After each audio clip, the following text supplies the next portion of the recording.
my name over the weekend, so I get there and here I'm dealing with a case that's now in the Sixth Circuit Court over a juvenile court race in Hamilton County.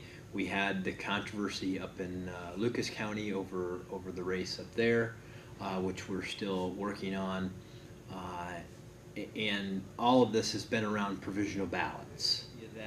And there are many ways that we can go about tackling this. One of them is to move to more online registration. And what I mean by that is that instead of people having to fill out these cards and send them into the local board of elections, and then the local board keys them in and does all that, allow people to register online. And then to change and update their addresses online. That will help us. That will help us keep more of those issues straight. And the way that I would encourage people to do that is with the identifier of their driver's license. You use your driver's license number or state ID number. That way we know it's not just somebody sitting somewhere in a library keying in people out of a phone book. That it's a real person with a real identifier, and that way we can use it, and then that will help build the second reform that I would like to undertake, which is a functional statewide voter database where we have everybody. But the last piece that I'm going to emphasize, which will be the most important thing, is the voters taking a little bit more personal responsibility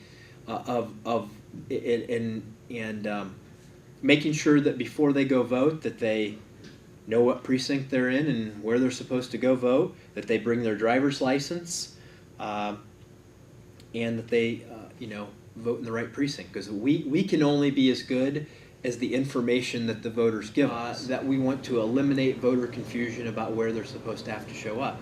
But let's also remember, right now you can start voting 35 days in advance. You have 35 days in which to cast your ballot and figure this out. Now, I'm hopeful that we're going to move that time frame, condense that time frame a little bit. I think 35 days is too long, and in some ways can add to some confusion.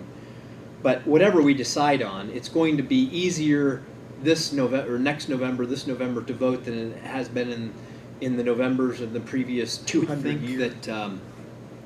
That 3 weeks in advance voting by mail and 2 weeks in advance voting in person would be more in the realm of what I'd like to see. I am forming a bipartisan commission made up of elected or formerly elected Democrats, Republicans, elections officials, and hopefully even a couple people from the media, to be part of a bipartisan commission to listen, to take testimony about what reforms people would like, what they think have worked well in this process, what they don't believe. Interesting thing about this cycle is that there's never been a cycle in Ohio where we've had a March primary during a redistricting year. The last time we had redistricting and presidential primaries match up was 20 years ago, and that primary was in June. So under the Ohio Constitution, we are supposed to start drawing House and Senate districts.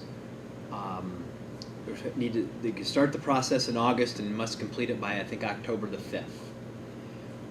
The last time around, the congressional districts didn't even get drawn until January of the year that the election was going to be held.